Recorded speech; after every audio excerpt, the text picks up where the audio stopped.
Schmaltz. It's a schmaltzy time. Schmaltzy, schmaltzy, schmaltzy time.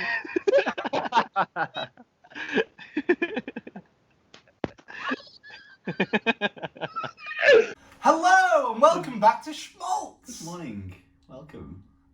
How are you, Phil? I'm Holly, by the way. Okay. And yes, today, she is. and today we're going to review two movies. Yes, we are, Holly. What review? We are going to review I'm Thinking of Ending Things. Oh, that's a good one, that.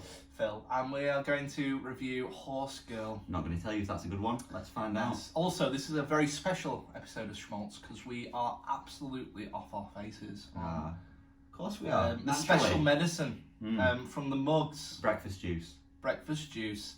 So first, which one do you want to do? I'm thinking of ending things. Okay. Let's do that one. Okay. So, should we try to do a summary of this very complicated movie? Yeah. Someone is thinking of ending things. Okay. Enjoy. Okay, so somebody apparently is thinking of ending things. Right, so it begins. Right, so it's about a girlfriend who's with her boyfriend, obviously, and she is going to go visit her parents-in-law. Parents-in-law. Parents-in-law. Parents-in-laws. So they're going to go visit their parent-in-laws, and That's one. oh my god. And when they actually get there, it's not quite as it seems. Yep. Is that a good summary? I think so. Yeah. Yeah. We don't need to say any more on that film. Good one. It could Carry be on. 20 out of 20. No. Horse Girl. Right, so what do you think of the film? I enjoyed it, Okay. mostly. Pretty confusing. Very confusing, probably for most people, I think. Even if you watch Tenet, definitely more confusing than a Christopher Nolan film. 110%. 110% more confusing than a Christopher Nolan film. I thought the first half was good because, it really intrigued me, and has it got Professor Lupin, whoever that guy is, and Yes. Toni Collette. That's a real Toni name. Collette. There you go. Professor Lupin and Toni Collette are the Why I forgot his name? It's Professor Lupin, isn't it? They're the parent-in-laws. There we go, got it. And they are really good in the film. I really enjoyed their bit. Professor Lupin's brilliant. Yeah. And Toni Collette is... They're really good, but it's just very. It's one of those, what is it? Psychological thrillers, I think they call it, or something like that. It's a bit like that, and it's pretty cool and interesting, but some of it just seems to. At least when you don't understand the film, which is definitely for the first time you watch the film, which is a long time because you're watching a film, a lot of it seems to just kind of go on a bit because you don't understand what's going on. Then after you've watched the film and you've looked up what it actually means, and it makes a lot more sense. Yeah, and there's people who've actually read the book as well because there's a book about it. I'm glad you did that research. Yeah. There's a book about it which makes sense apparently, and when you understand the book, then you understand the film, and then it makes a lot more sense and it sounds really cool, and there's a lot of good stuff about it. So kind of enjoyed it for the first half. Second half, not so much. I feel like I'd just watch it if I was into films, which I guess I am because I'm on a film podcast. But other than the that, highest grossing film podcast in the world. Other than that, if I wasn't on a film podcast, I don't know if I'd really recommend watching it. If I was into films, then I would watch it. But otherwise, it's just a bit weird. We're a big fan of the filmmaker, sort of. We like most of his films. Yeah. But they are all weird. They're all confusing. Yeah, we didn't realise that he did Anomalisa, did we? I can't remember his name. No. And Spoiler. He's got fuzzy hair, I think. Yeah, fuzzy hair. I think he's the one who goes out with Frances McDormand. I think he's married. I think he's married to her. Yeah. Holy shit! A bit random fact, but he did. He did Anomalisa. He did. What is it? That John Malkovich. Yeah, one. Being John Malkovich. Of course it is. That makes sense. I'll look it up. But yeah, he's a really good filmmaker. But if you've watched any of his films, they're pretty confusing. So. Well, Bradley Googles that. Yeah. I really like the film. I watched it actually with my father and mother.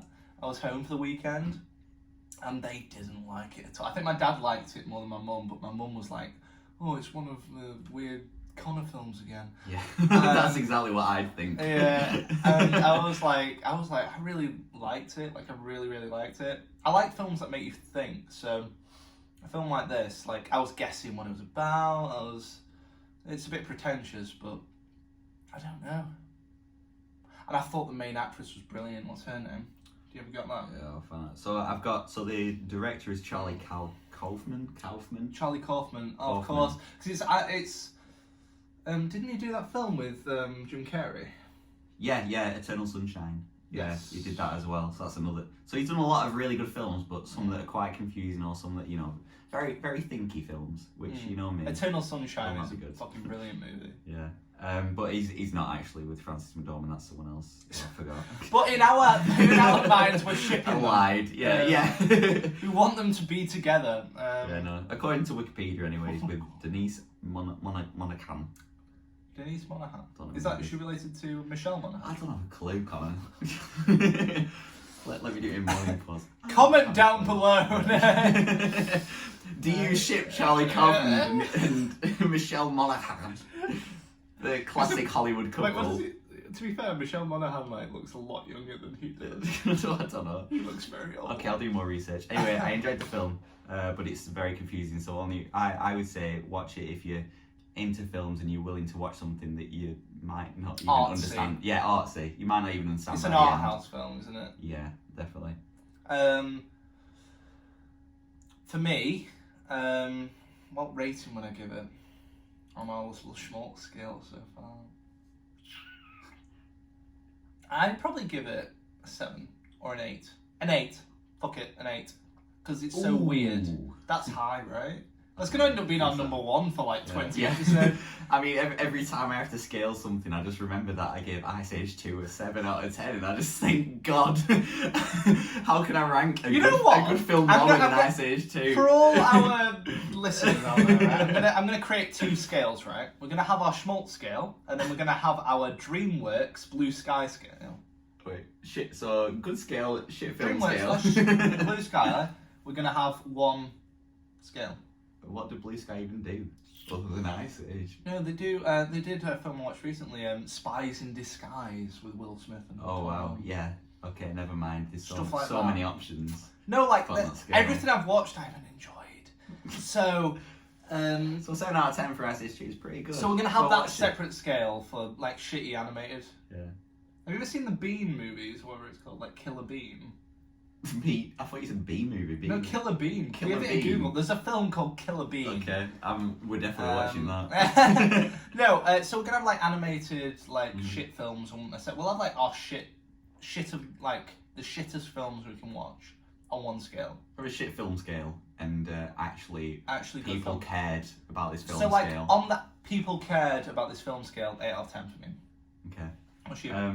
Personally, I'm just going to keep it on the same scale because I think Ice Age 2 is a pretty good film. Okay. But I just find it funny. What about Ice Age 4? Ice Age 4, which one was I that? don't There's a know. lot of Ice Age. No, Ice Age that we 5 watched. is the worst one. The one. Oh, the collision course. asteroid The one that's like interdimensional. Yeah, I can't even remember. I think I gave that a 6 or 7. Mm. It was between 5 and 10, I think. Possibly not even that. This one, it's a tough one. You know when a lot of reviewers watch a film more than once, so they can get the full picture. But then a lot of the time when I see those reviewers, I think, well, I'm not going to watch the film more than once, so why should I listen to your review? So I've watched it once, and I enjoyed it, but I was really confused. Whereas I feel like if I watched it a second time, I'd understand so much more, way better. Are you on about Ice Age Collision? No. I am on about, I'm thinking of ending things. Because there's so many things that tie into like the book and the story, and once you understand what the story is, a lot of the stuff ties in a bit better. So I think I'd give the film, to be honest, I think I'd give the film a 7 again. Same as Ice Age 2, because I enjoyed it. I enjoyed it about the same level. What's higher on your scale? Because I've got there 2 isn't. scales. No, you gotta fix it on a.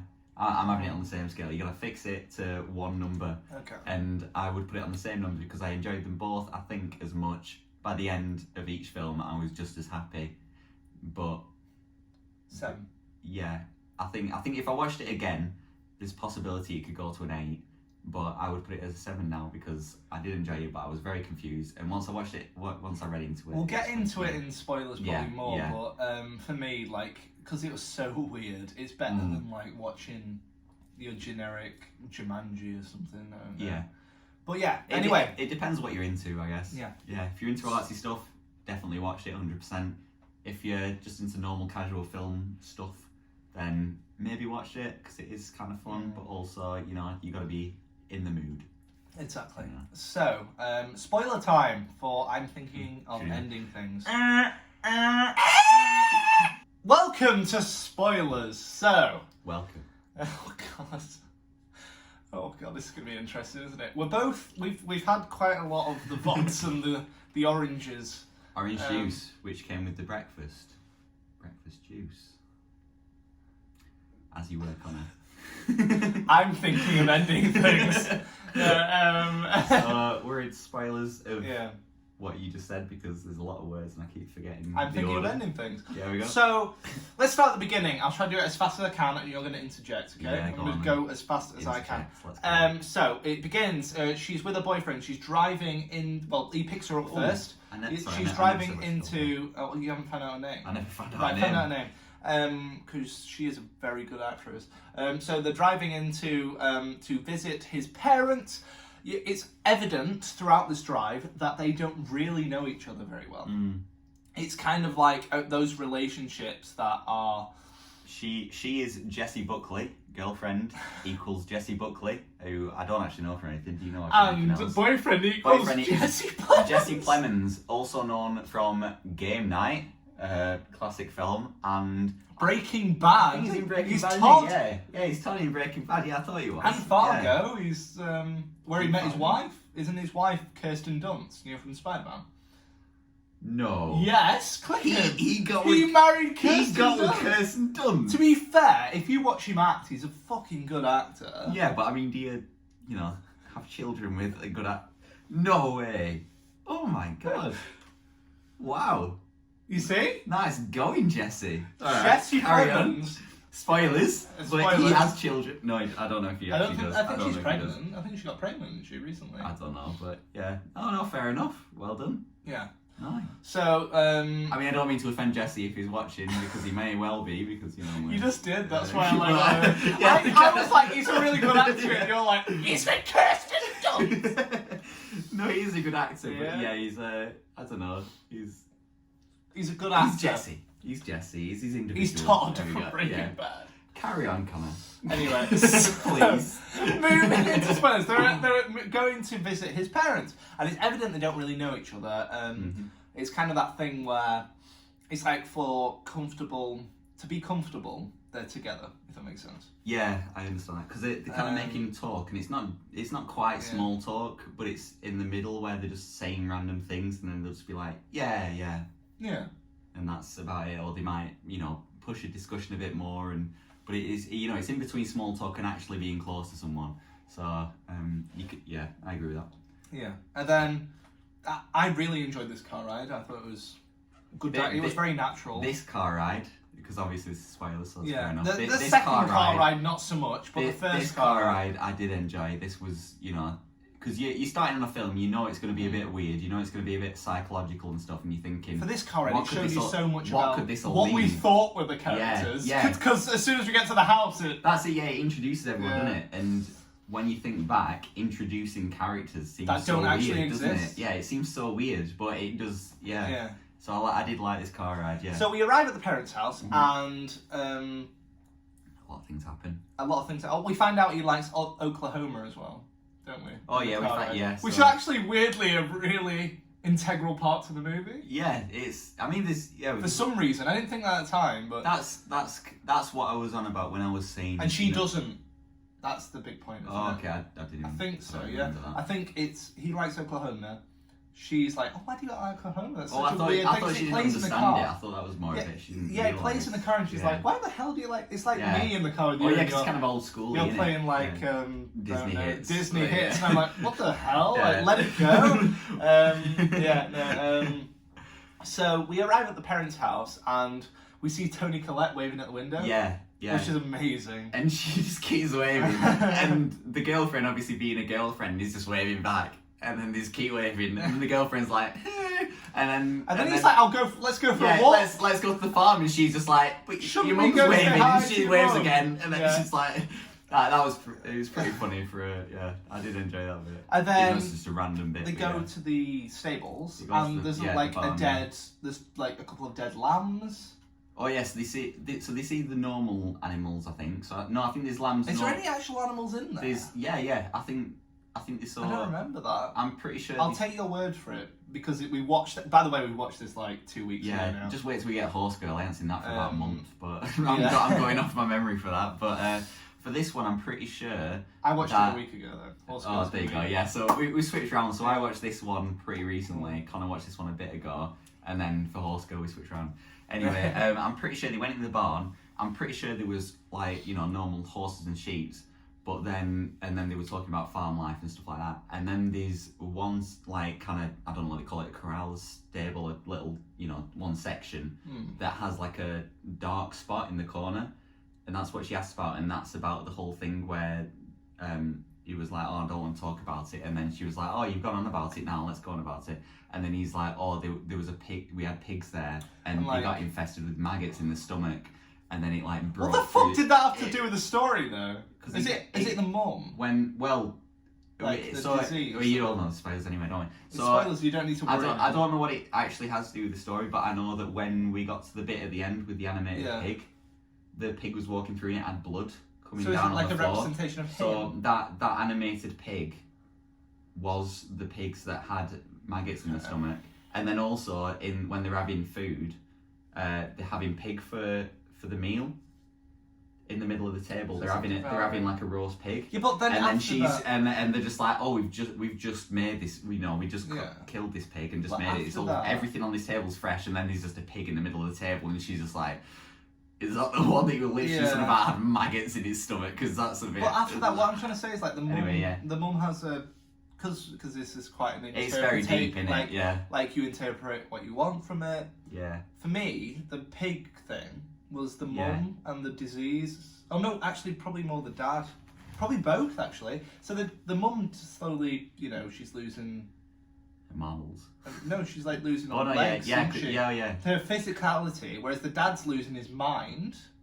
Because he keeps calling the lady. Yeah. And for me, the pig is a representation of the infestation of these diseases in the parents. That's what that's why before I read about it or like Googled it, when I was watching it, I thought the pig, at least when we're in the house, because it goes batshit insane later on, but when we're in the house, I thought it was a manifestation of the parents' diseases. Wow. This is me saying it to Bradley for the first time. Yeah, that's the thing. So we might have mentioned it before. You might know. I don't know. It depends who's watching. But Connor's an acting student, and he's done film studies in college or something, something like that. So you're kind of the one who reads. Yeah, but I'm not that whereas, wanky though, because there's a lot of wanky students. Obviously, that's fine. But for example, I prefer like a Mission Impossible over like an art house. I don't even know. I don't know which is a bad arty film. A bad art. I don't know enough. But something like a bad art house film. Yeah. But so you're used to looking at the details, whereas I am used to just watching a film and either enjoying it or not, which is probably why our scales are very different on how good a film is. That's why I have two. Which is why my Ice Age is exactly the same as this film, whereas this film is probably had so much more care, so much more much more thought put into it. Yeah. And yet it's on the same level, but that's just a little explanation. But that's what I think. What do you think of that? Because I've just come up with a theory. Yeah. So you quickly, because I have to get through 7,000 scenes. I mean, it's the thing, innit? It depends where you're coming from. Like, there's a lot of books that we went through in high school where we're talking about English, and the curtains are blue for this reason because of sad and stuff like that. And there's 100%. I'm fine with people being like, oh, that's representation of them being sad. But I'm also thinking, I didn't care about the curtains being blue. I care about whether the story makes me feel sad or something. No, I agree with you here though, but like I agree that it's not for everybody. But it wasn't made. Yeah.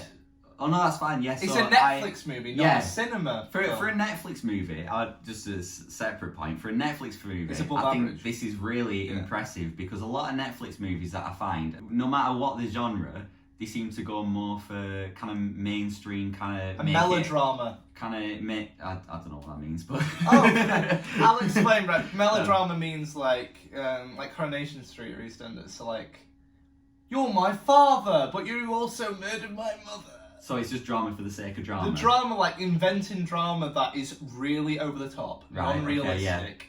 And Horse Girl for me fits into that category in places. So especially the shock value. I think Netflix, a lot of the films they do are good. I'm really, I think Netflix are really great for the kind of films they put out. But I also think that they seem to aim a lot for the mainstream and, no matter what the genre is, they seem to try and fit it into, is this binge watchable? Is this something that someone can just watch? Altered Carbon. I haven't watched that. I don't think it's really shit, but it's starring the guy of Suicide Squad, Colonel Flag? No. Suicide Squad, the guy that's in love with the witch? No. I can't remember. You can't remember that guy? I remember Cats and Boomerang. No, the Falcon from Captain America. Yeah. The Falcon. Is he in Suicide Squad? No, he wasn't. No, he's in season 2 of Altered Carbon, okay. and basically each season it changes body. Its actions schlock. It kind of, there's probably loads of fans of this out there, but I'm sorry, I don't really like it. And it kind of is like a rip-off of Blade Runner. You've not watched Blade Runner yet? Fucking hell. Right, and this shows the difference between... This is why we wanted to do this podcast in a way. Like, I know a lot of films, he doesn't know a lot of films, and it makes it, like... a bit different. We he's can not understand it from different aspects. Brad's not mainstream by any means. Yeah. But he has an interpretation that is... less of an artistic view. Yeah. Like with music for me, I can, I'll listen to the guitar of a song and I'll be like, well, that's a nice guitar. Whereas you'll listen to the song and you'll be like, that's a nice song. It's the same with films. Especially, Bradley's very into his music and we're thinking at some point in Schmaltz we'll do something to do with music, but we'll see. Anyway, right, I'll go to the house. Shall I go to the house? I think so, yeah. So I can't even remember where we left off. There was a lot of branches there. Yes, there was a whole pig thing and I think I can see that. I think the whole point of film, if I'm going to go into it, I think films like this were meant to be picked apart. They're meant to be, analysed. The fun of it, I think at least the director was like, a lot of my art students and film students will enjoy this because they can pick it apart. I have no doubt. What does this mean? What does this mean? So your view on that pig thing, fair enough. Well, we'll get into I'm not going to argue with that. Yeah. But I didn't see that at all, and I still, I guess I'm not sure about it. We'll get into the continuity in a minute. The use of continuity in the film. Okay, I don't know. You can explain that to me. Right. But so I'm happy with that. But so then we get to the house. I'll let you explain it, and because this is all about continuity. Okay. The next 20 minutes, 30 minutes about continuity. Yeah, this one is the house bit is my 100% my favourite bit of the film. I really enjoyed this bit. I thought this was the bit that favourite bit for me too, probably. I really enjoyed the car, but starting car. It showed across every bit that this film was trying to do. There's a bit of confusing. There was a bit of story. There was a bit of acting. It was just all these bits came together. So you go into the living room, and obviously, is it Jesse? I don't even know what his name from the film is, but Jesse's the guy is trying to Jesse Clemens, not Jesse the girlfriend. Is that what she's called? They're both called Jesse. Oh shit! no, the actors are both called Jesse. Oh, I don't remember. Right, okay. So the guy, I'll just say the boyfriend. Jesse and Jesse. Should we just call him the boyfriend and the girlfriend? Yes, and the boyfriend and girlfriend. Yeah. So the boyfriend is obviously, as boyfriends do, trying to explain all the weird random bits in the house. So they're in the living room, and he's like, "Oh, this is fine. My mum's a bit sick, so you might want to eat a bit before you get there, but it's fine." And they go into the living room. They talk a bit. I can't remember what they say. I don't think it's too important. It's probably little bits of cool stuff. And then they get they wait for a bit. There's a lot of this film is like little awkward bits where it just seems like it goes on for a bit long. And normally it's not, but I think for the film that's really good. I think, you know, pushing these long awkward bits just a little bit too far is what kind of makes it. Because are you still on the stairs at this point? I'm just kind of saying the living room. So they sat in the living room for like, you know, Is 5 this before minutes the parents or something. come down? Before even the parents come down, they just wait. Like, And the waiting, the parent is really weird because she's waving. Exactly, And then she's they get waving, in and then they don't come down. And they like. I don't get that still. The guy shouts his parents like at least 5 times, doesn't he? And it's just waiting. And there's stuff like that where it's just a bit awkward. They talk about the dog. That kind of twigs you off. The dog. Oh no, I was gonna say that. Yes. Yeah. So it's just bits like that twig you off that something's not right. So then they get, you know, I think it's the dad.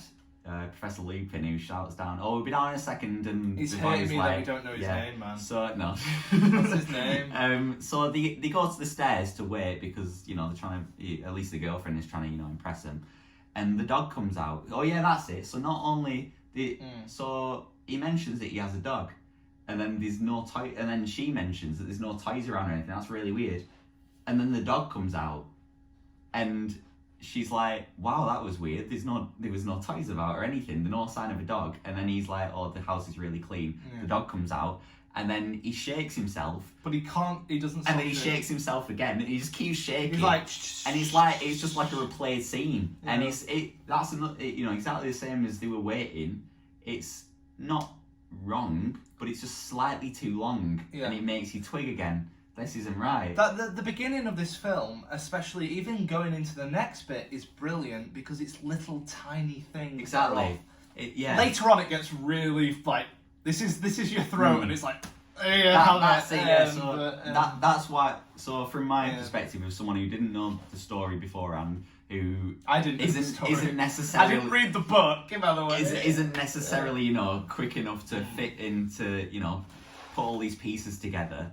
All these little things, though, I noticed, and it just made it feel really cool and really, you know, everything fit together, and it was really nice. So the dog's just shaking, and then they come down the stairs, and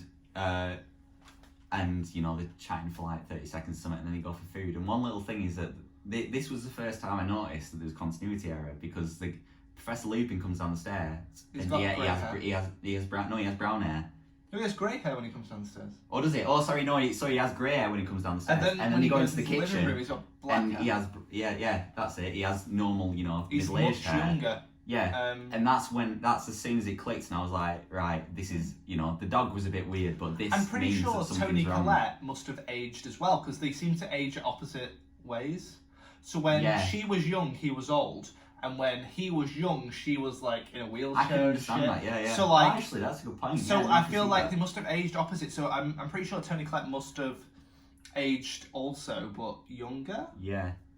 Well, no, I don't actually. No, I disagree with that, because they were, I think just before. So you start off with her in the meal, don't you? Yeah. Well, I think we'll go into. I don't know. We'll try and quickly go over these. We always talk too much, don't we? So they start off with the meal. Welcome to the 2 hour. But then, if you talk about age, there was the bit when they go down. She goes downstairs, and then Toni Collette is in the 60s outfit, isn't she? Where she's got the headband and she's cleaning up the toys. Yeah. So that's her when the kid. Yeah, but he's when the really guy was old young. in the previous song. But then, straight after that, straight after Yeah. her being really young, is when she's really old and she's in deathbed.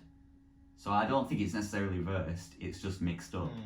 So yes, we have the meal. Bradley's probably right. This is when it clicks, and I think for most people, I imagine, is when it clicks. So it's a bit weird, you know. They're just laughing at random things.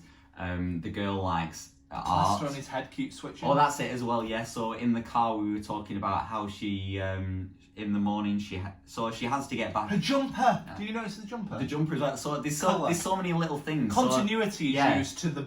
Like, in a film, right, as an acting student, almost done in about 2 weeks, as an acting student, continuity, when you're filming someone, you're supposed to pick up when they put the pen down, when they pick the pen up, what they're wearing, how their hair is placed, and when you watch this movie, that every scene, or even between a cut, someone might age. Yeah. Someone's jumper might change in colour, someone's clothing might change entirely, someone's glasses, as we see with her in the scene after this, the main character, Jessie 1, the girlfriend, her glasses change, her dress changes, which is I 100. It's to change. That's the thing, yeah, because time period and character and it's all the point of this film being weird, I guess, is what I'd call it. You know, not knowing all the words about how to describe it, but in my opinion, being weird because I know there's 100% some continuity stuff that I didn't notice because there was even bits when like. Did you notice the colours of the jumper? Yeah. Oh no, I noticed the changing clothes because in like the only person that didn't change is the guy. I know. The son. Yeah, and we'll get to that. Yeah, so in the car, I remember having frizzy hair, and then she got into the house and she had it like tied back, and I remember being like, oh, she must have just tied it back.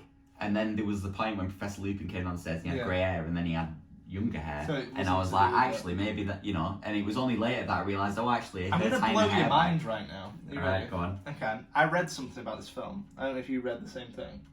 She is playing multiple different girlfriends. Really? Scenes that he's had throughout his life.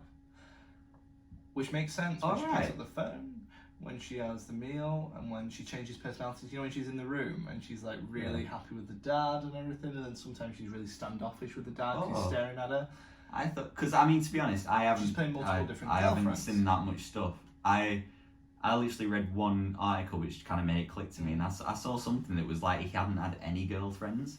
And it was like, so this was a girl he met in a bar once. So there's multiple things. Yeah, to be honest, there isn't a story. That's the whole point. It's meant to be confusing. So the only one I've seen is that he met, you know, there was a girl in the bar who looked at him, which is the original, you know, meeting story that they said at the dinner table. And then he saw her, she looked at him, and then he didn't do anything. And his imagination was that he did do something, and then this is what happened with his girlfriend. I didn't realise that. I mean, that's a good. I didn't see this the first time round, but when I read about this, it made sense because when there's a bit after the dinner scene. Let's move on from this fucking dinner scene. Yeah, so they're all brilliant. All I was saying is that continuity is a great part of this movie. A really interesting thing that they've done because you can literally not saw girlfriend's clothes, girlfriend's hair, parents. The parents' ages, the around scene, even the food, what the girlfriend does. The food changes though as well. Does it? I'm pretty sure the food changes to like cake, and then it goes back to chicken. Didn't notice that. Oh yeah, they were talking my about. Dad said they were talking about dessert, and then at one point they was like, "Oh, we didn't have dessert," and then she was like, "Oh, I'm not hungry," and then it's all these little bits, and then. One of the major parts that really made me click, even though I'd already kind of clicked with the hair, but I was like, something's off. And then what really certified it was that she constantly says, "Oh, I need to get back early because I'm doing my paper in the car." And then she gets to the dinner table and she says, "Oh, I'm a physics student. I need to get back because I'm doing my physics." And then which the next confirms scene, my theory. The next scene is like, "Oh, actually, I've got a job tomorrow, so I need to get up early to do my job." So there's so many different multiple makes girlfriends. Sense. Yeah, you know what I mean? Makes sense. This is what I've read though. It's multiple different people. So between scenes, it switches to who it is. So the car is one person. The dinner's maybe the first half's one person, the second half's one person. Then it might switch back to the other person. Then when they get to the living room, it's completely different, which makes sense because the living room. The living room's the most obvious because she changes clothing, she changes glasses, she changes phone. Like they go from like a Samsung to an iPhone. And you get random people ringing constantly. So I think that's the thing. It's a theory that could work. We don't know. I'm not going to say this is fact. I just think it's. And I feel like I think I'm gonna cut the house short here because there's so many scenes we could go through. Every change, every little bit. We need to say about the dad. They're all really cool. The dad's, there's a bit when she goes to the room and everything's labelled, and he's like, oh. And he comes in old again, and he's like, "Oh, I've labelled everything so I can remember stuff." And it's, there's all these really cool bits. And then she goes downstairs, and there was earlier at the dinner scene, she was showing them her paintings that she did. And then she goes downstairs, and she sees her paintings like framed on the walls and already painted by other people. That was weird as well, though, because that was like scratched. The basement was like scratched. Don't know what that is, by the way. Yeah, actually, the scratches were. Yeah, the basement door was scratched, and I don't know what that meant. We're gonna have to cut that short though, because we have to move on to the next bit. So anyway, that whole house was really cool, and like I say, Toni Collette and Professor Lupin were really. What's his fucking name? Google. I swear to God, you've got your phone. I don't. The fact that they could play all these different ages, and in my opinion, you know, the main two actors, you know, they saw it through, but Is that? It must be. Is this the film? Is that another film? Yeah, I think. David Thewlis. David Thewlis is in Anomalisa as well, which we'll review at some point. He's the main guy. He's the dude in Anomalisa. I'm pretty sure. Yeah. And Anomalisa's honestly, that for me, that's like a 9. I really 10, enjoyed that. Anyway, we'll get to that. So yeah, really enjoyed this whole scene. Them two, the parents were incredible because they just keep changing. They just keep acting different things. There's a bit when they go down. So like the girlfriend will go, you know, she went up to the room and then the dad comes in and now he's got dementia and he's forgetting things. Then she goes downstairs and the mum is like young, 20 like years. she said about the cars. Yeah, she's 20 years younger, picking up. Then she's old. Baby toys. And then she goes downstairs to the basement and there's her paintings, or what we thought were her paintings, on the wall, already freshly painted. Then she goes back upstairs and the mum is on a deathbed, like literally a hospital bed in the living room. There's so many cool scenes. It's just, and them, like I said, the parents were just, I really enjoyed. They're brilliant actors anyway, though. Yeah. Like now that we know his goddamn name. Yeah. David Thewlis, which honestly, I think I said it to you earlier. We knew his name earlier. We were in Weatherspoons earlier when we started drinking about 5 hours ago. What do you mean? I mean when we had some water earlier. We were talking about the film sort of just to like get a bit of a and like David Thewlis turned out like fucking brilliant.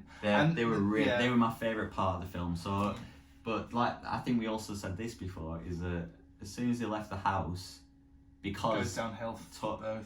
It's not. It definitely goes downhill, but it's not as engaging. That's the thing. It goes downhill. It's not bad, but it goes downhill because Toni Collette and David Thewlis, yeah.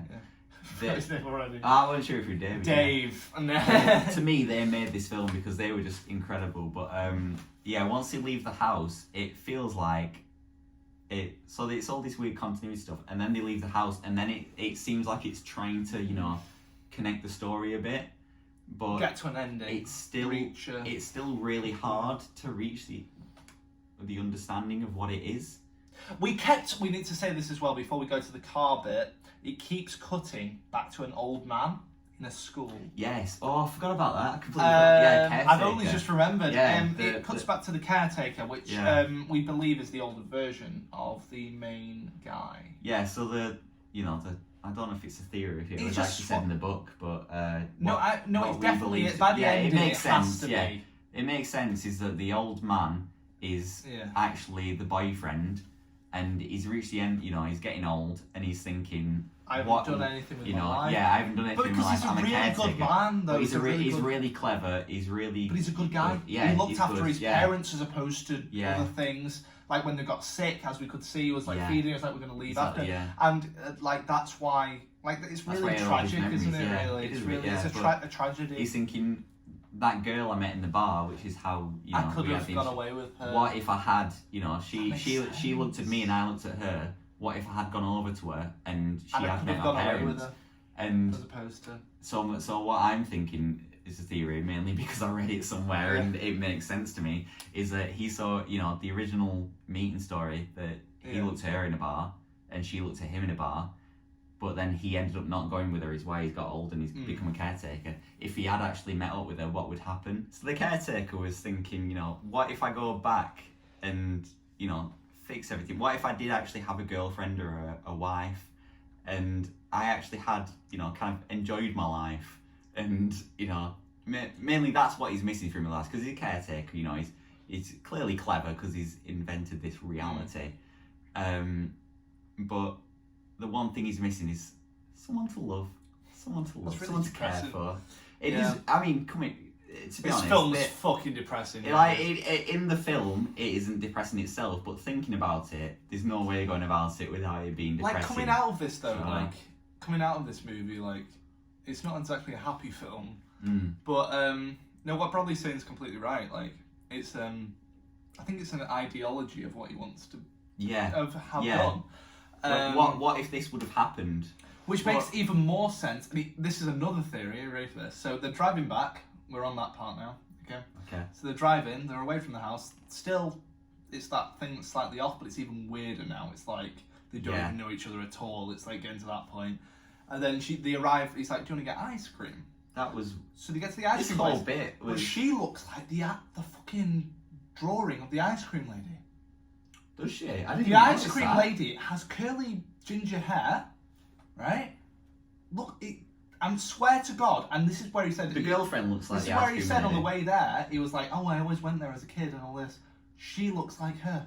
Oh, So, wow. multiple different girlfriends, yes, embodied in the person that when he was a kid gave him the most safety, Wow. which is the ice cream place. It's Ah. fucking clever if this is what it is.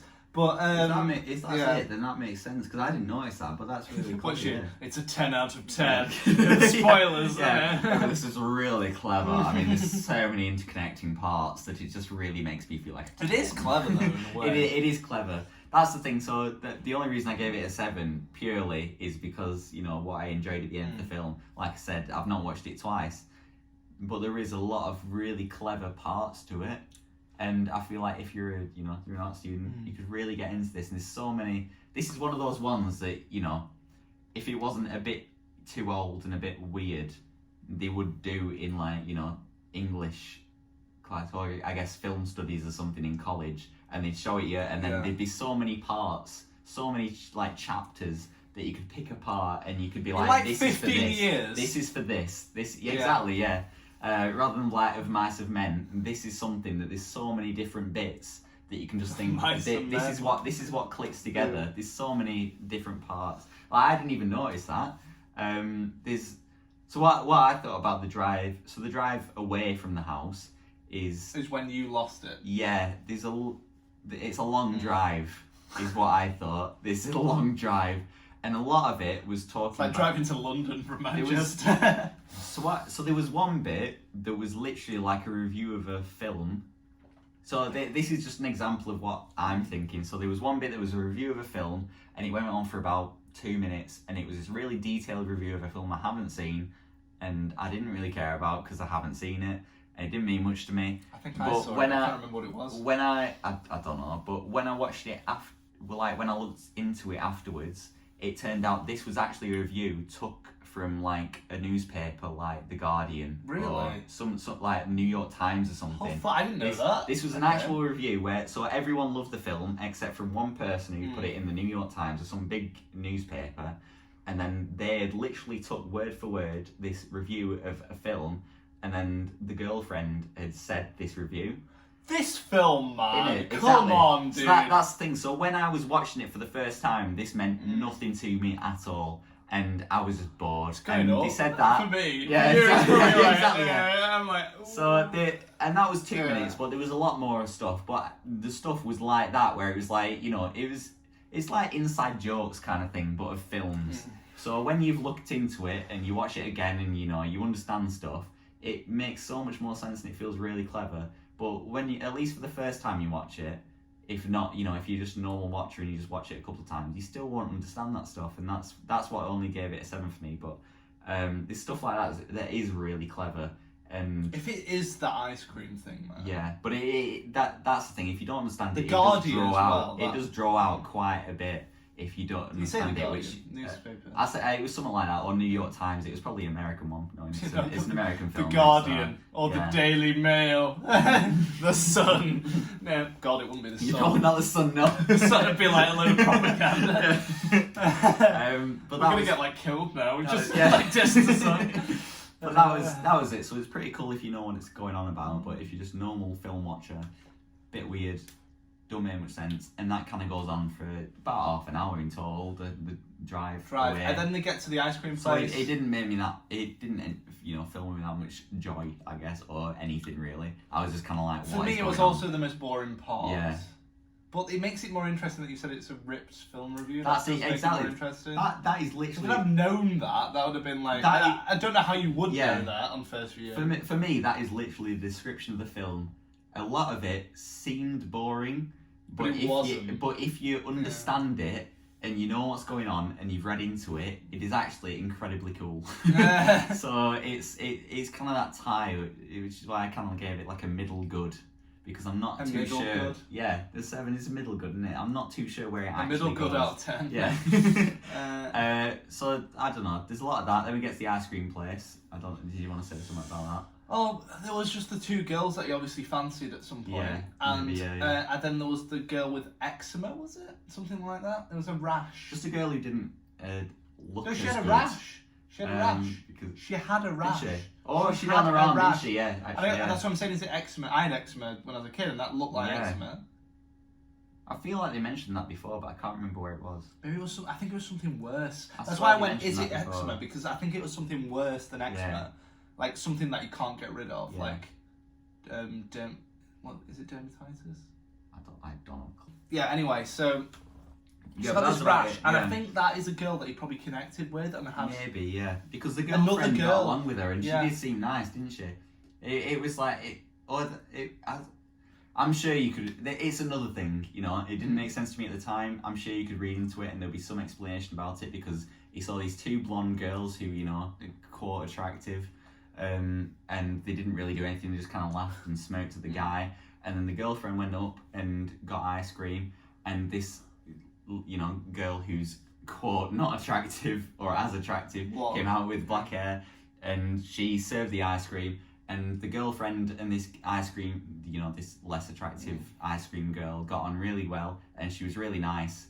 And I feel that's then- an embodiment, though, of him talking to her when he's younger. But then she came out and she was like, didn't she say something like "help me" or, you know, "get me out of here" or something? Or "they're not nice, leave now" or something like that. No, It was like creepy. yeah, not something like creepy, like sort of like can I come with you? Something like that. Something like that, yeah. So. You know, It's let's kind of get out thing of here. that, yeah. And then as soon as she took the ice cream, she was back to like, you know, pristine. Oh, how you doing there? You know. And then this next car ride, I can't remember anything about. So we might as well skip it. after that, yeah, I literally don't remember. That's the thing. So the whole car ride, I don't remember much about because it was just a lot. There's probably of talking. something clever about it. That's all they but- got. The whole car ride, all from when they left, is just, it doesn't mean much to Honestly. me. And I'm sure every bit means something, but to the director or the writer. Whereas to me, it doesn't mean anything, which is why it was kind of confusing. But today, like discussing this, like there's a fucking great deal of There's stuff. so much stuff to talk about, which is, yeah. But the second divisive, car I ride can did not. imagine. The second car ride back didn't really mean much to me. Didn't mean much to you. So evidently, especially in first viewing, it wasn't very. Yeah, At this point, I was thinking, how long's left? yeah, If that made sense. Like after the house, especially, I was thinking. yeah. How long's left? Even though I've rated it so highly, Yeah. but that was more in about 10 minutes. Mm. The bit in about 10 minutes Yeah. goes back to the way it was. And then yeah. they want to go eat, because the guy doesn't actually eat any of his ice cream, and he wants It's to go melting. chuck it in a bin. Because it's And melting. that pissed me off so much. Yeah, she's like, chuck So it I was out like- the car. Oh, like, you just bought an ice cream. You were literally, like, bugging her to go get an ice You cream. may kill me. Oh my god. This is like it really bugged me. He was bugging her for about half an hour to go get a fucking ice cream because he was hungry. And then they go get an ice cream and he literally eats nothing. Do I have to beat that? And not only that, but he goes, gets an ice cream, he has his own ice cream, and then literally eats nothing, and then he's like, oh, it's gonna tip over in the car because the car's moving. And he's like, literally, if you literally had one sip of your ice cream, you had one scoop of your ice cream, the ice cream would would've go been okay. down so it wouldn't spill over the sides because you'd had one scoop. Just have a fucking scoop of your fucking ice cream. Yeah, but it's an interpretive movie! I don't care about interpretive. Have a scoop of your ice cream. You don't have to find a fucking bin. You can go home. You've got the chains on your car. There's no accidents on the road. You can go home. It The doesn't matter. road doesn't It exist! doesn't matter if it's imagination. There could be a fucking It doesn't elephant matter there. if it's imagination. You can go home. You can have your ice cream, sit at home, watching TV, have a bit of Netflix, watch. What if he's lactose You intolerant? can watch I'm Thinking of Ending Things and have a bit of ice cream in front of the TV. Sorted. End of day. That's it. You've got a girlfriend. That's it. But it pissed me off because he just didn't want to have one scoop of his ice cream. Anyway, Anyway, they go to the high school. they go to the high school. Because there's a bin, And- there's a bin at the high school. Anyway. But why did you just chuck it out the car? I know that's bad. I feel like I'm going to get lots No. of like people who I recycle. You okay? are. I'm going to get so much hate because obviously it's because it's a whole imaginative thing and they wanted to go to high school But for because me, that's where he is. in that situation, and I'm going to hate this. For me, I'd just chuck it out the window. You know what I mean? No, I don't. You're on a because long I road. wouldn't chuck it out the window. I'd eat the ice cream because it's, you know, literally one scoop and then it wouldn't matter. Or pull over and eat the ice cream. Yeah. It's matter. What's your I hated him. Anyway, that annoyed me because hell, just chuck the ice cream out the window. Not even the cup. There you go. yeah. Oh my god. Yeah. So many options. We found a solution that suits so both many parties. options to not. Oh, anyway, they go to a high school. Obviously, because He leaves her in the car. He's like, I'm going to go put it in the bin. Yeah, it's obviously not real. Because obviously. No, actually. I say obviously because we've retrospectively it's obviously At the not point real. we were like. So we get to this high school. Obviously, they're not chucking the ice cream out of the car or anything because they have to get to school because that's where the caretaker is, who we know is the boyfriend. Anyway, they get there. Hope. Yeah, we hope. Anyway. Might not be. Unless Could be our her. whole I don't interpretation is know. out of there. But yeah, they get there. He's looking for a bin. The bin was wrong. Then he goes to another bin. It was full, something like that. But he puts it in anyway. I think he puts it in anyway.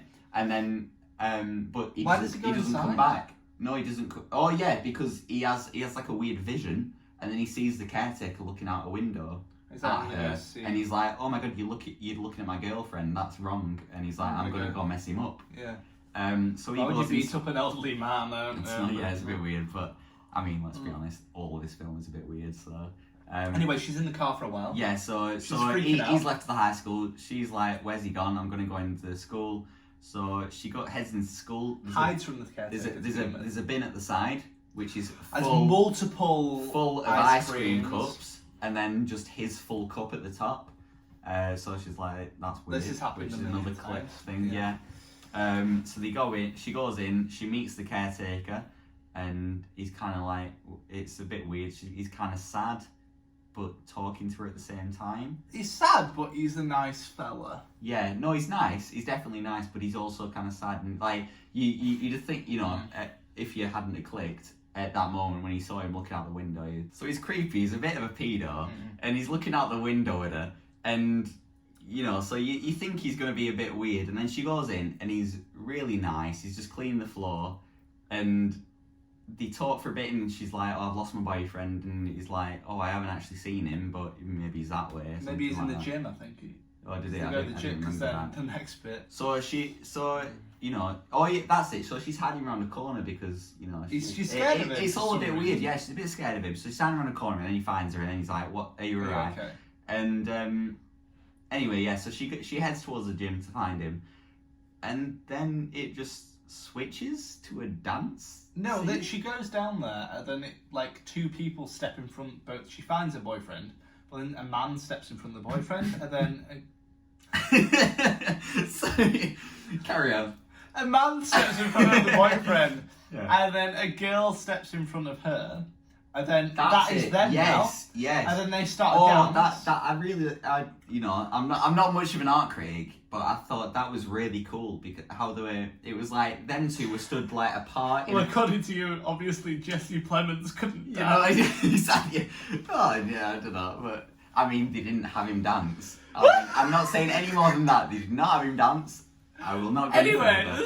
So they like stood apart in the corridor. She finds him, and then a ginger-haired guy stands behind Jesse Plemons, No, in front. which is the guy. in front. You sure? He walks out and he goes in front of him, and then the girl goes out and goes in front of her, and then they just disappear, and the two dancers are there now. I can't believe I've forgotten after a week. But So yeah, so they and it's like they switch around, and I thought that was really cool, just how it like kind of changed, and then. I mean, it's so weird. I can't actually remember the scene going. Just explain. Right, But so there's an it was really cool. Yeah, there's an they switched interpretive around, and then dance. where did the actual girlfriend and boyfriend go? they just disappear, sort of. I think they walk Right. back into the respective classrooms, Right. Okay. and the two people sort of Who are representing them? represent and do a dance, and it's like their relationship, and it's the Yeah. turmoil, but also the love. And then they get to the gym. They dance all the way down the corridor through the school. They get to the gym.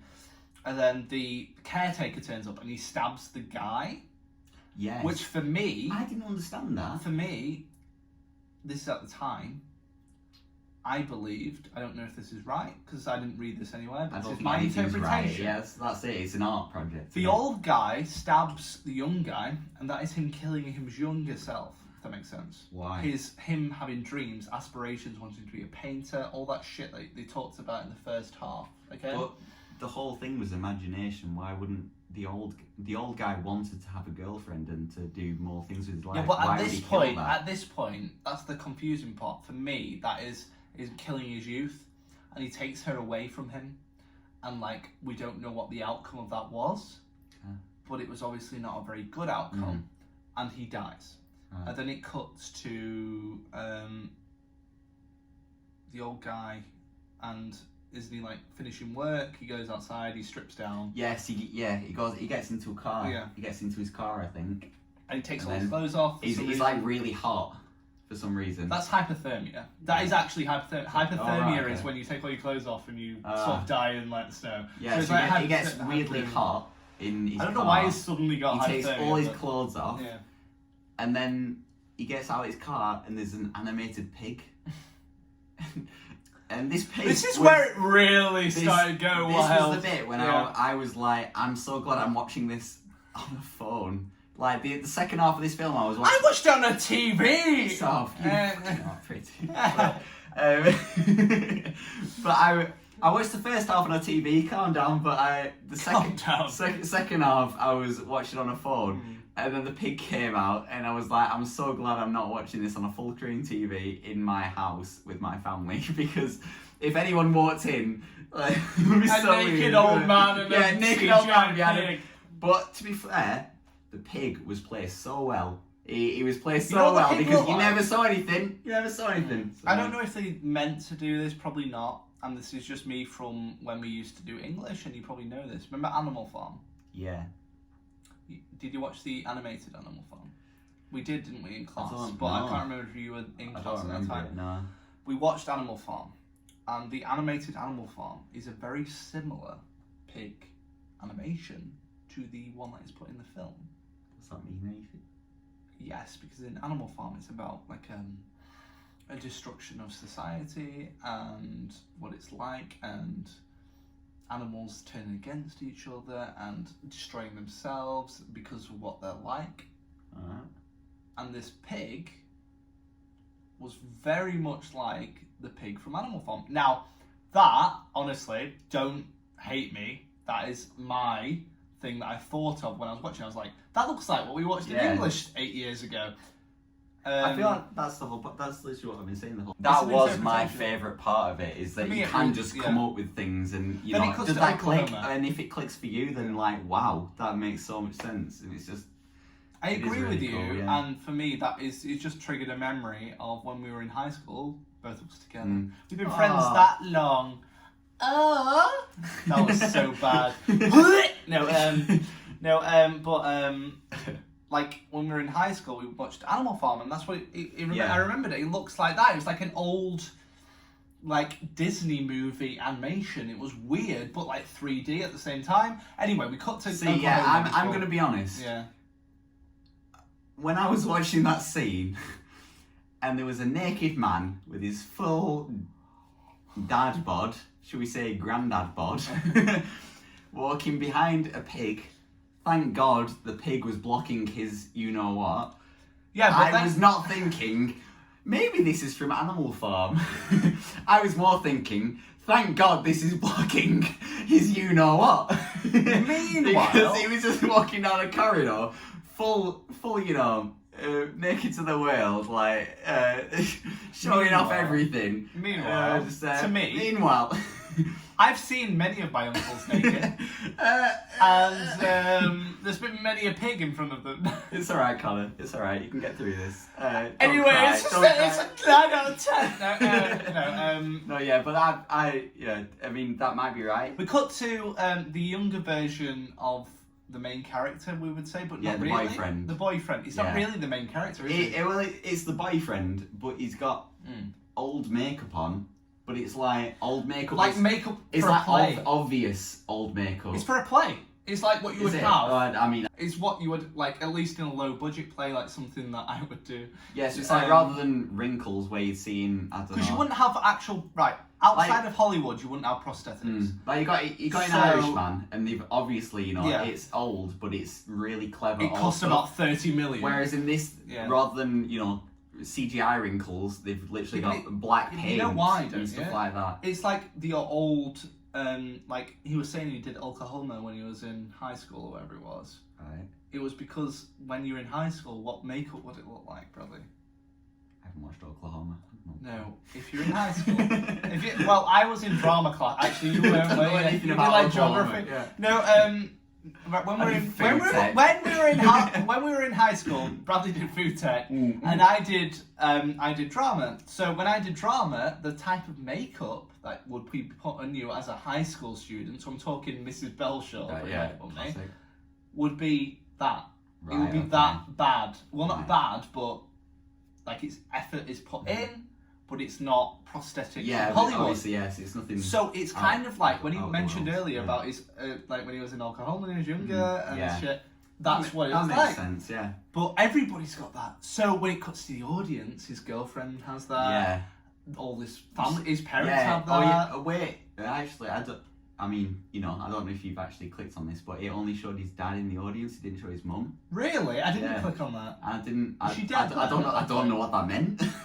I don't know. You know, I'm not clever. Comment down Yeah. below. But I noticed that it's only his dad in the audience. They So didn't he show his sings mum. Oklahoma. Yeah, but it's also what I read online because I didn't know this either. Okay. But it's not actually a song from the Oklahoma normal track. It's a good job you it's- knew that. I didn't know that. It's like an Yeah. extra track, so even people who know Oklahoma won't have known that song. So I guess that's kind of like, you know, meant to confuse everyone. But I literally know nothing. I'm not, you know, interpretive. He's winging it. I'm not interpretive. I'm just kind of guessing at things and. Yeah, but it doesn't matter. It's that which is sort why of I'm film. here. I'm the kind of guy who just guesses at things. And then so- you've got me, who's the sad bastard. and No, talks about the pigs being representing the mother who's dying and shit. I don't have a clue. I don't know. I'm thinking of ending things now. I thought that was the guy who wanted to die. Actually, that was the one thing that I almost clicked at, was that she was saying at the start, I'm thinking of ending things. Don't read into this, but straight away I was thinking, does that mean she wants to die? I imagine because this is a psychological thriller, does that actually mean she wants to die? And then it turned out that might actually mean the old man wants to die because this is obviously his imagination. To begin with, I didn't think that. I thought it was a relationship. And then as it went on, I thought it was So suicide. straight away I was thinking, does this actually mean she wants to die? And then when it kind of clicked, I was like, oh, actually, it's the caretaker wanting to die. Well, weirdly, I knew that the caretaker was the young guy. Well, not early on, but during the house, because his clothes weren't changing, and everybody around him was like Everyone else was changing. Yeah, that makes sense. And I was like, Yeah. he is definitely the old He's man that we fixed. keep cutting to every like Yeah. 5 minutes. That makes sense. Wait, quick! This is gonna have to be really quick. Go So on, we're go about on. to finish Oh, this yeah, split go section. on. But at some point, it cuts to the old man, and he's watching a film. Do you remember this? He's watching a film. Yes, And and we it go has- into the film and we watch the movie for like Yeah, 5 minutes and and it- the credits roll. And it has the woman out the boys. Yeah. The boys! Watch the boys. No, The no Boys. review, but watch the boys. We'll review it when it's done because at the moment we're I only guess so, 2 yeah. seasons But watch in. the boys anyway. The Boys is good. What were you saying? Yeah. So, and it has that. What's that famous director who has on the credits?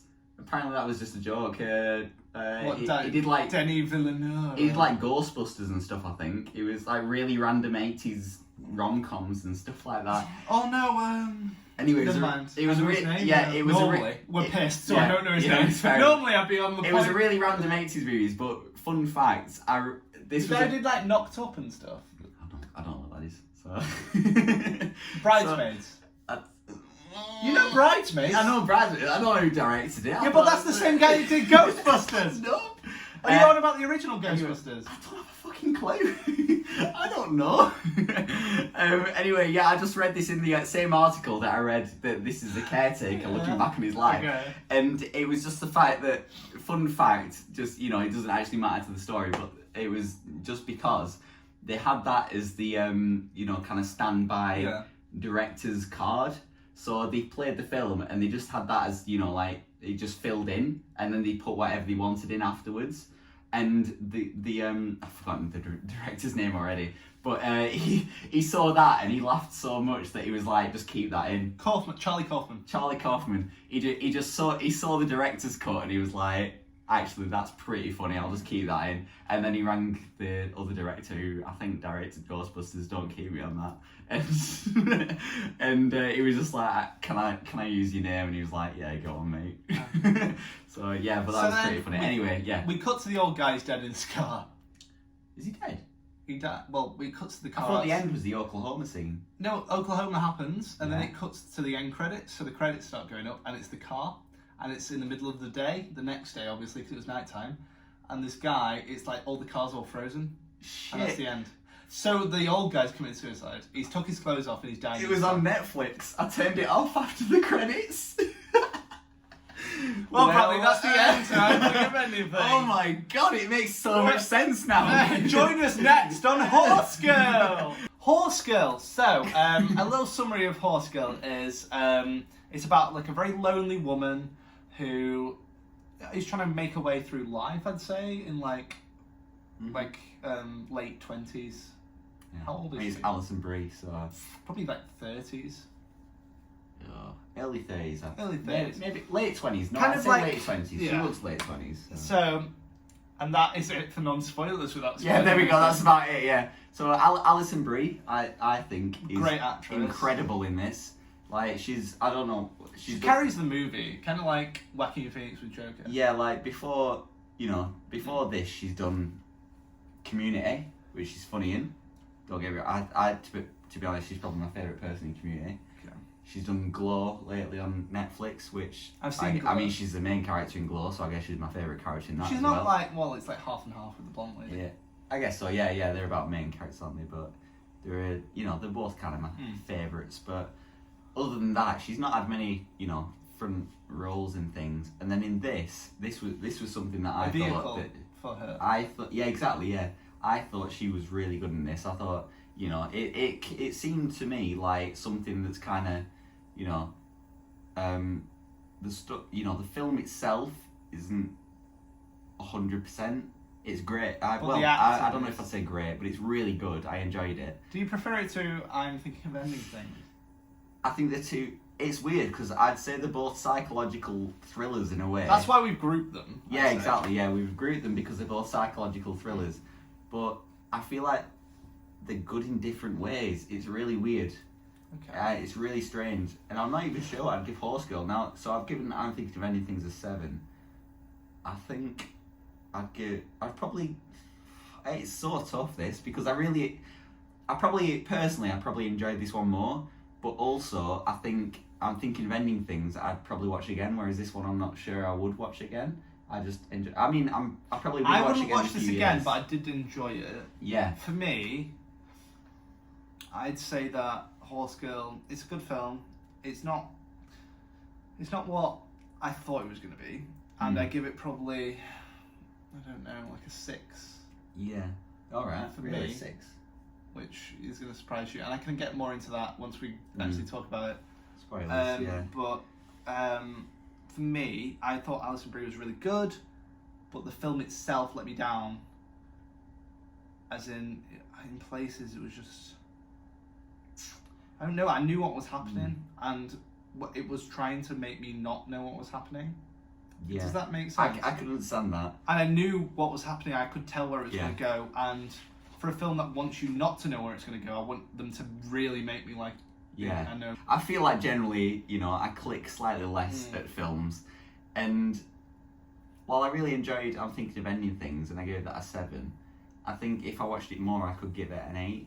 Whereas this one, I really enjoyed the first time. Whereas I think if I watched it again, I'd slightly enjoy it less. Okay. So I think I would still give this one a 7. Not because it's bad. I think for the first viewing, I think I'd give it an 8 because I did really enjoy it. But if I watched it again, I kept going through it. I think it'd go down because I'd already know what I've seen. Whereas I'm Thinking of Everything has a lot of stuff behind it, so I'd give that in the end I'd give that one an 8 possibly. But Horse Girl I did quite enjoy. There was quite, like you say, you expected a lot of it. I didn't. I I kind of go enjoyed through it. things. No, and I did it. I don't really know what's coming. I enjoyed it, but from the beginning, like when the scrap. Well, we'll get to it. Spoilers. Spoilers. Wow, Okay, there you wow, go. Yeah. Wow, wow. Scratches on the wall. From the beginning, for me, I knew the scratches on the wall meant that it wasn't her. If that makes sense. I knew that it wasn't psychological. I knew it wasn't about her with the scratches on the wall because there's no way she could have made those unless she's got like a rake. And I guess so. You know what I mean? Yeah. And for me, I knew. I don't know how to explain it because I can't really name the films that I've seen, but like, but like I've seen some movies and like they're similar. Does that make sense? Well, they're similar and they head you in a direction and they want you to believe that it's all her and she's going mental, and then suddenly it's like boom, aliens. I can see your point. Yeah. In the, it did seem kind of that I don't know how to kind of put it. But I feel like Alison Brie was really good, but like you say, it was a vehicle. It felt like it was kind of pushing that, and it didn't feel like it was really intuitive or it was. inventive. I bet you will see a lot more things. Yeah, it was cool, and it was nice, but it didn't seem. You know, it was like it was trying to seem inventive, but it wasn't necessarily inventive. It was like an artsy film, but like only at the like. Let me use a metaphor of like an onion. Okay. Like Shrek. No, like it's got layers. It's got layers. That's what I'm trying to say. Like we're using a Shrek metaphor, but like the first layer is like horse girl. Then you've got like 3 layers down, and it's I'm thinking of ending things. Right. Okay. And then you can go even further with like Anomalisa, I'd say. Yeah. Do you know what I mean? Like executed to the point of perfection. I'd say Anomalisa is better than both these movies.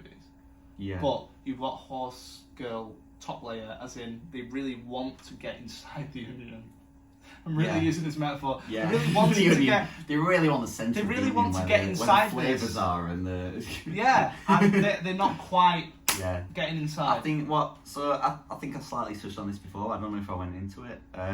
But what I was saying before is that Netflix films tend to kind of go for, you get a genre, whether it's artsy or thriller or action or anything, and they get that genre and then they kind of go for something that's not necessarily mainstream like Disney might do, but something that's more mainstream, something you can almost binge, even if it's a film, something you can binge. I wouldn't necessarily say that is this though. Well, it's not as close, but it seems more accessible. I think that's the word I was thinking of. Accessible than like I'm thinking of anything. But for me, there's a lot of people who'd watch it and be like, I don't have a clue what's going on. I don't like this. Shove it off. I feel like we're going to disagree a lot on this because, like, for me, like I feel like those 2 films are scripts that have probably been in limbo for like 10 years in Hollywood. All right. And all of a sudden, a director's been like, I want to do this. Maybe not. I'm thinking of anything. So it was a book.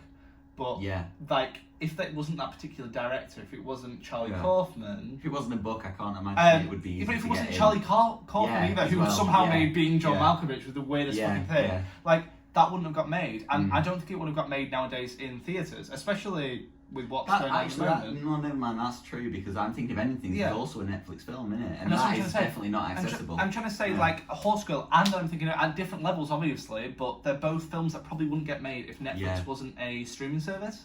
Yeah. Or Amazon Prime. Well, Amazon, is it Amazon that's got all the really things I want to review at some point? By the way, it's the Amazon. I think it is. They've got all these horror movies. I don't know. They've got these horror movies, or is it Hulu? They've got these horror movies, and there's like 50 of them, and they made these horror movies that are about an hour long. All right. And they made 50 of these horror movies, and they're still making them now. All right. And this is like there's a lot of them, and they're all like indie directors, like upcoming directors, and they give them some money to make a film. To review, but and they're not long. Like we could definitely do it over the course of time. But like that's what it reminds me of. Something that wouldn't get made normally, but has been made because of the circumstances. Okay, I guess I'll kind of readjust my view then because I get that, obviously, because I'm thinking of ending things is not easily accessible in my eyes. But I think this is more accessible. A lot of, like I say, a lot of Netflix films, they're trying to make the genre slightly more accessible. And I think this is one of those psychological thrillers that is good, but they're trying to make it seems like they're trying, they've got themes that are understandable, and there's it's not.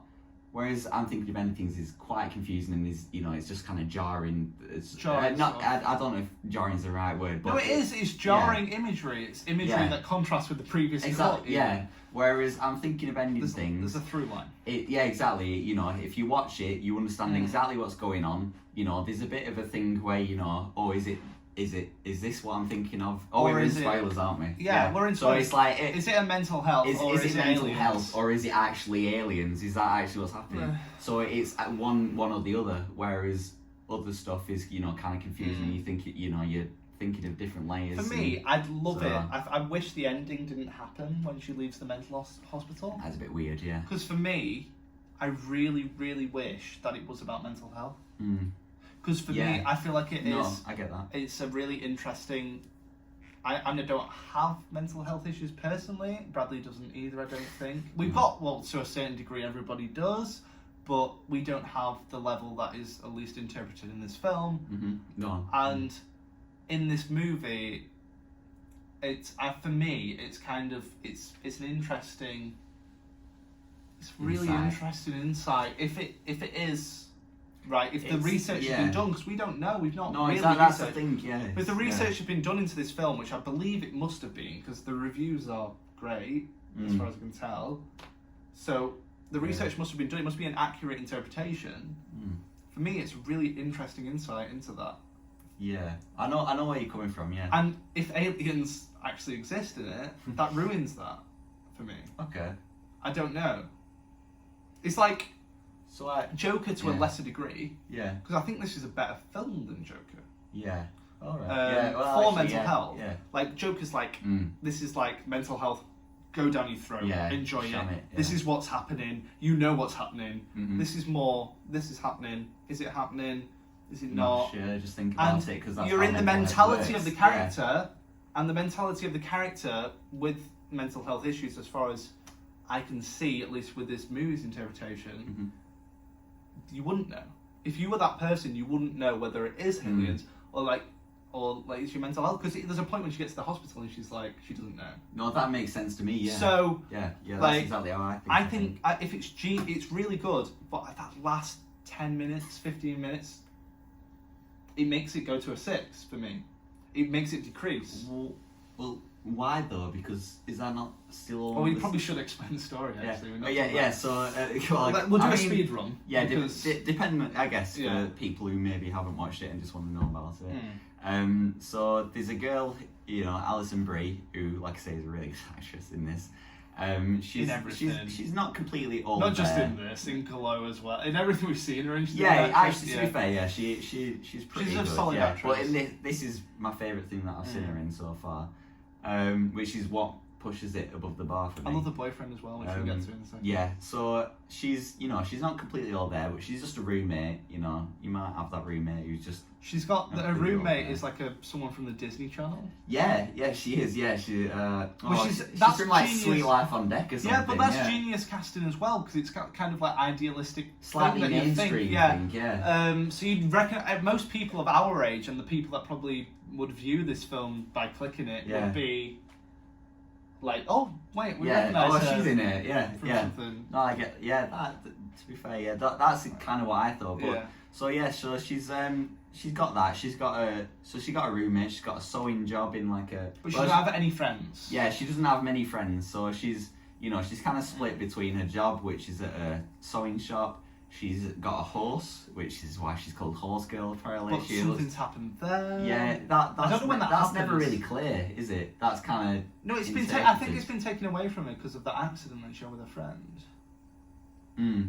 Oh, maybe, yeah. But I mean, we might as well say that, because I can't remember what it is in the film. She's got a friend who's had an accident on a horse. And she's a bit. She used to learn with that's why I said about dementia, or I don't think that's the right phrase. Like dementia. Yeah, so her friend. It's something to do with like she's been obviously maimed by a horse. Yeah, so it's a bit troubling. It's a bit sad actually, but it's very interesting. It's a memory issue. It's interesting. It is like dementia, but it's not dementia because it can't be because she's too young. Well, not to say people don't suffer with dementia at a young age, But it's I guess because obviously she's had a brain injury. it's obviously due to the horse something accident. like that. Because Yeah. her arms like this when they're walking. Yeah. So it's obviously due to the horse accident. But I don't know exactly what it is. That's what I was Yeah. saying before. I don't know whether it's dementia or. Yeah. But it's something to do with memory, and as far as I know, it's dementia or amnesia. It's not So amnesia. it'd be similar to that, yeah. Yeah. So she's got this friend, and then obviously got a home life with a neighbour who doesn't, they're clearly not best mates because she just watches some TV show which has a Purgatory. Purgatory, that's it. It has the woman from Prison Break because I was watching. So who's the guy? I was watching Prison Break at exactly the same time as this, and then it had the woman, and I was like, oh my god, she's from Prison Break. Oh, I've not mad seen one. Prison Break. Any good? It's alright. First season good.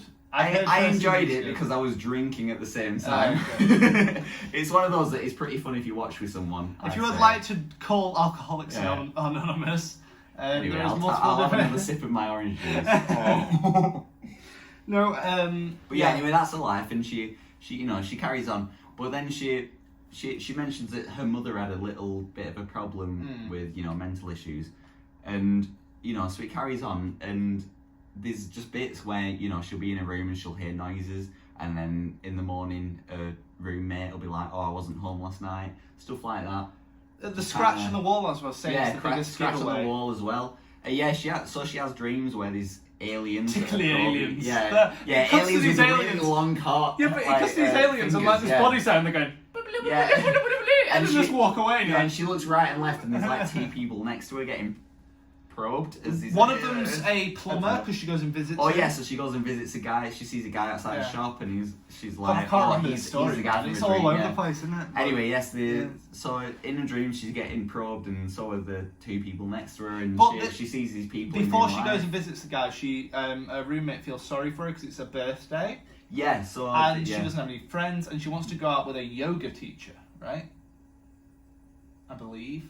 She's at yoga and she's like, "Oh, have you got any plans tonight?" I don't know if she wants. Yeah. I think she wants to. She wants the yoga teacher to go and say, "Do you want to come with me and my mates?" She's clearly lonely because she wants her yoga teachers to do something with her on her birthday. So she goes back and she watches Purgatory. Then her roommate comes home and she's like, "Oh, we should do something." The roommate is actually.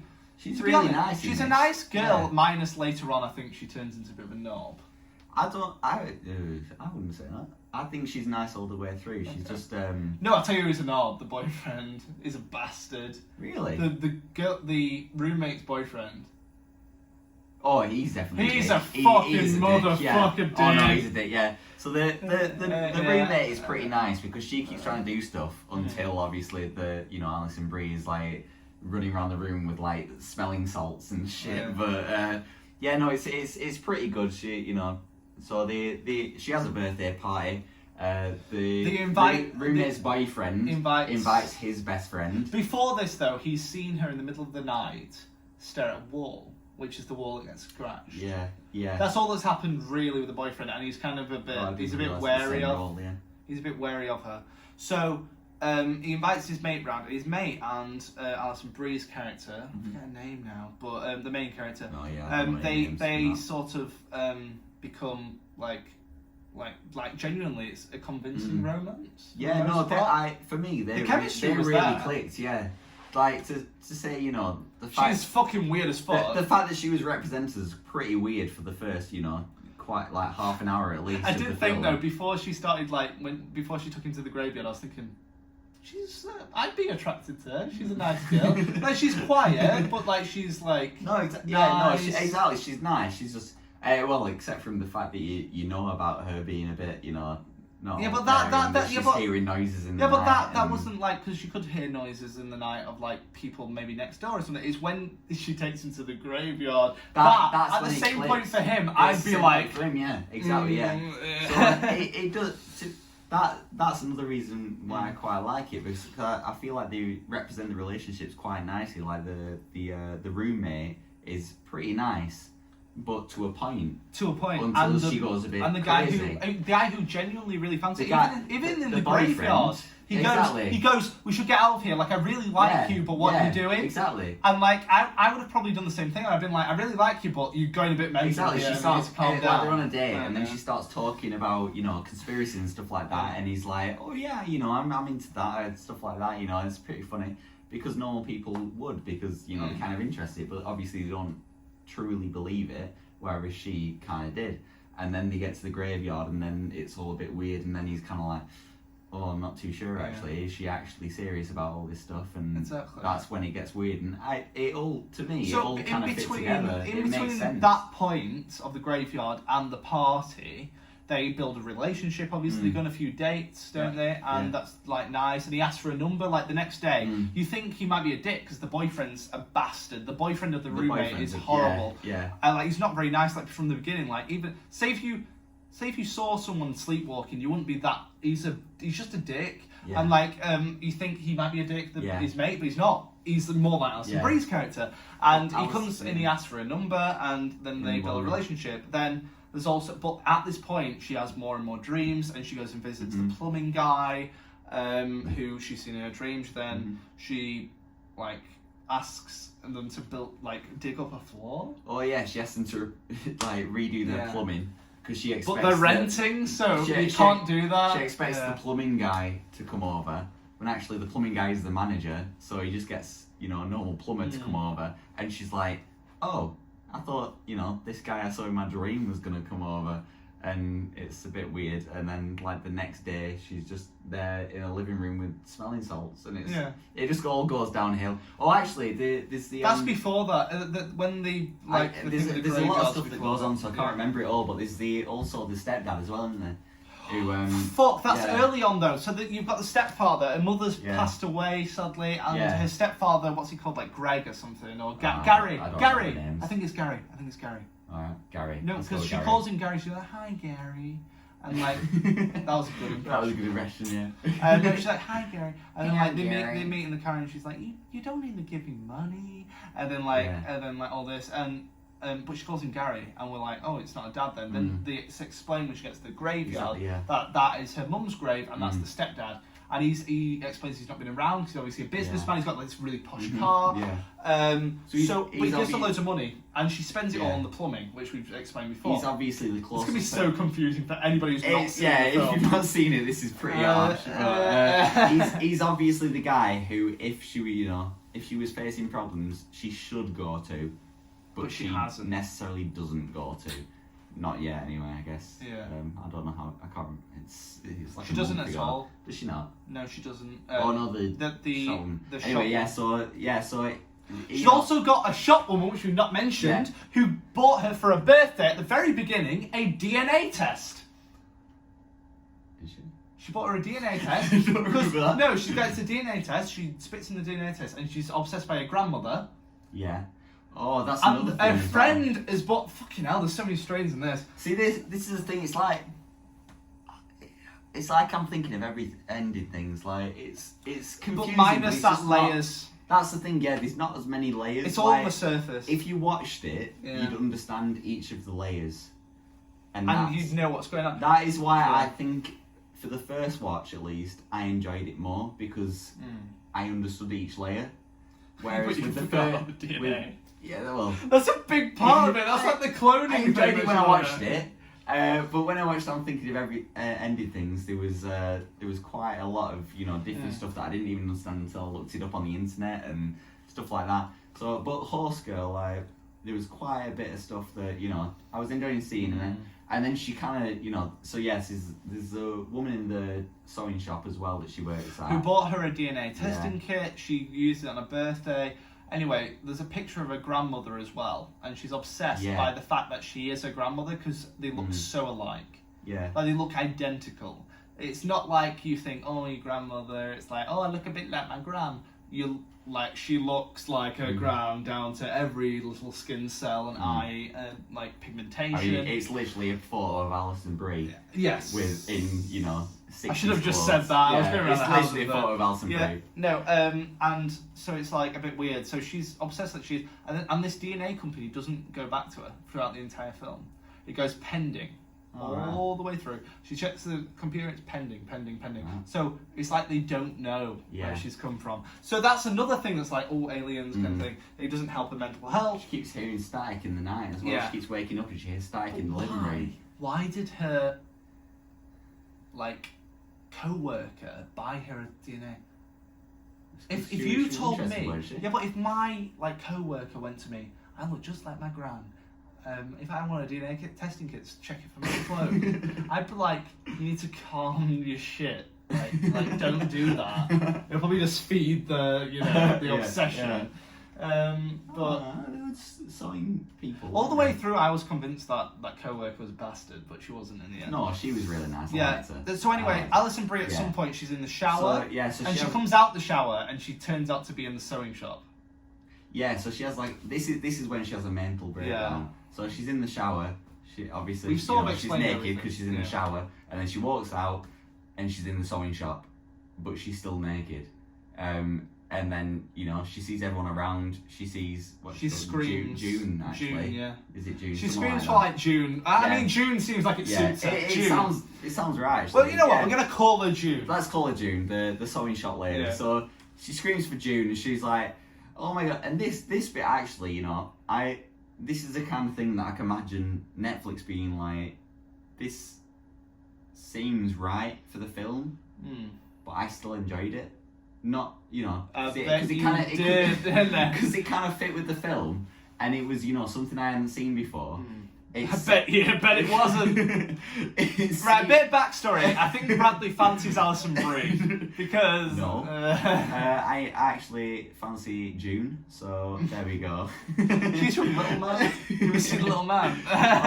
She's from like Disney Channel stuff as well, I think, but I can't remember which stuff. Anyway, so this was the kind of stuff I enjoyed because at the same time as Alison Brie, I was like, oh my god, she's in the shop, she's naked. Oh my god, what's she going? Oh my god! It was the kind of thing that I was thinking, wow, I was like having the same feelings as her, and yeah, it was still, it still felt a bit, it still felt slightly like something like Netflix, like it wasn't really clever or anything. It just kind of went.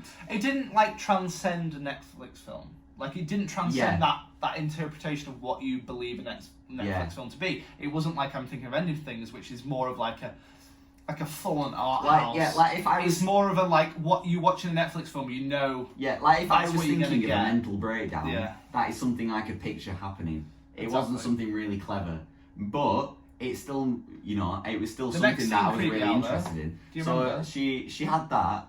She goes into the office. That was something I was really interested in, and then she went into the office, and she picks up a phone that's ringing, and her June is talking to her, and every line that June everything was says, backwards, weren't it? No, it wasn't backwards. It was like 10 seconds ahead. 10 seconds before. So she heard it, and then she didn't say it, and she was like, "I can." Rather than saying "I can hear you on the phone," which is what I'd say, she goes, "I can see the future." And for me, I'd be like, "You're going to a mental institution." Like, it was just these little things that you can kind of say are something that I guess I could come up with, but also they did seem really cool and they really fit. Don't put and yourself I enjoyed down. them. I feel like we could write a really good movie. Schmaltz, hire us, LA. We'll do a great film. I think that's why I really enjoyed it. There was these bits, stuff like this, that was just kind of cool, and I understood it, and it was just kind of nice. This is where I was more invested in about 5 seconds. Yeah, this kind of stuff made me really interested. And then there was a lot of bits. Like there was later on, it gets really good. So she did that, and then she called the mental hospital. She went to the mental hospital. And then there's this whole thing where she has a dream. Yeah, that was really not weird. A dream. And the aliens came back, and then she saw she sewed her own little outfit. Oh, so this whole dream in the mental hospital was just fucking weird. That was definitely the weirdest part. That was something where they were like, straight up, I'm thinking of ending things. we're gonna try go for a naughty film. So they just did random scenes that was just weird, and she was having sex with the guy that she was dating who doesn't like her, obviously, after the graveyard, and she was having sex with him, and then he turns into Darren. Darren, that's his name. Because she goes, "Oh, your name's Darren, just like the guy from Purgatory." And then she has sex with Darren in a weird dreamscape. Purgatory. And then he turns into Darren from Purgatory. I don't remember that. That was mad, that. So he turns into Darren from Purgatory. Right. Then Darren from Purgatory knits his own little weird outfit. Yeah, and then you really don't see him weird. again. Like, Yeah. and then it goes to like she goes to like I don't know. She wanders all over. She goes back to her house. Yeah, and there's like CGI clips, and they go through walls, and there's all arty colours and stuff like that, and there's aliens. And then she wakes up.